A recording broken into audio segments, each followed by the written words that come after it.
Let's start with feature number 1, and that will be My Assistant. It's not really the name, but this is the name that I gave it.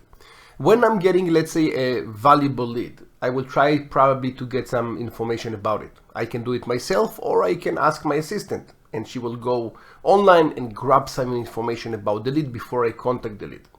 In this case, I can go here beside the company. I can click on Try Smart Prompts, and then I can select from existing questions or maybe an open question, which means I can ask whatever I want about the company. In this case, I will go with company size just to know who I'm dealing with.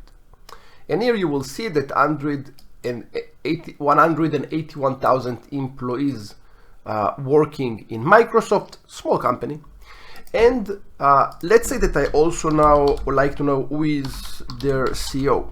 So you can see that I didn't write who is Microsoft CEO, just who is their CEO, and they already know that that was a follow-up question, which that's awesome.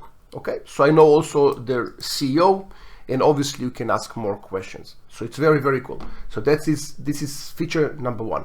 Like to hear more about Zoho CRM and ChatGPT extension? Click here for the full episode.